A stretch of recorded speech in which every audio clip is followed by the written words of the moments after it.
Thank God I made it into the light. I think I'm safe in the light. You've got to get me out of here! No!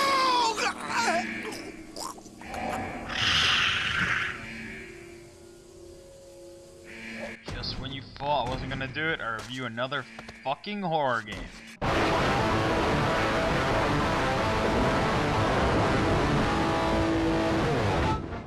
This time, it's actually a good one. The Suffering, developed by Surreal Games and published by Midway in late 2003, early 2004. And it plays like Cold Fear. Why does every game that I ever play seem to revolve around that one piece of shit? Like, why does it seem like my entire life revolves around that game? I haven't played it in almost a fucking year. And yet, the memory of how terrible fucking horrid bad it is still haunts me.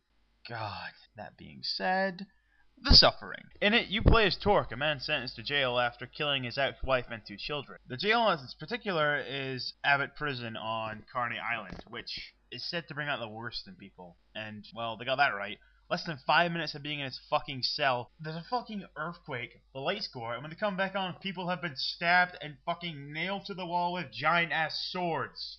And then some weird monster that you can't see cuts you out of your cell. Well, it just cuts down the fucking door.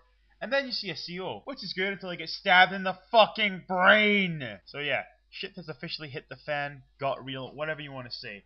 It's serious. The first weapon you get is a shiv, but eventually you get more weapons like a revolver, then 2 revolvers, then a Tommy gun, then a shotgun that doesn't have enough ammo, and so on and so forth. There's also various grenades you can get, yada yada yada. So that's about as good as the story gets. You have other characters who obviously die. It's standard horror movie fare, it's predictable, but it's good, and I quite enjoy it. But really, the best things about the story are the things you don't directly interact with. Like, you don't even see, you just hear. One in particular is an English CEO who keeps reporting his current situation, like how he's surviving all the monsters and shit. You actually start to root for this guy, and you want to meet up with him and, like, save him and get out of this prison, because he's just in the wrong place at the wrong time. I mean, that's pretty goddamn good for a side story. Another thing I really like is the monster design. It's not just big monster, fast monster, monster that jump out of ground. Well, yeah, they do jump out of the ground, but they're all really unique in their design. You see, they're all based off forms of execution that have been used on the island.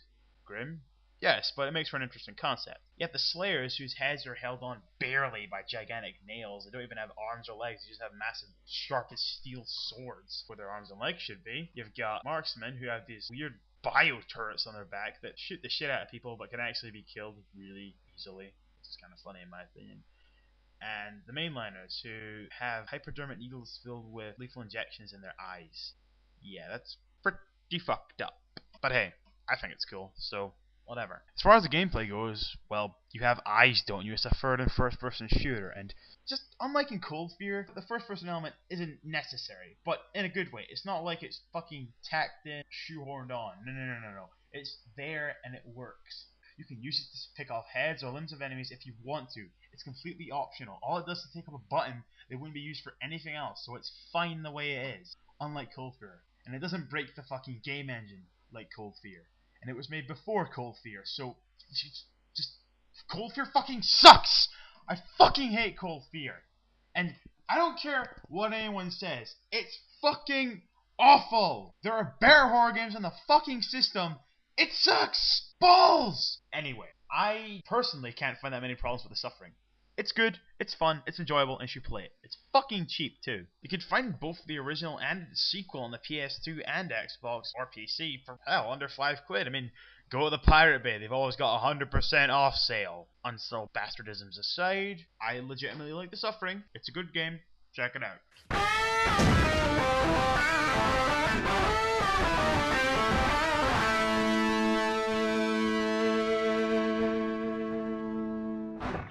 And I will review fucking Turok 2 at some point. I just need to get a fucking capture card. Thank you very much.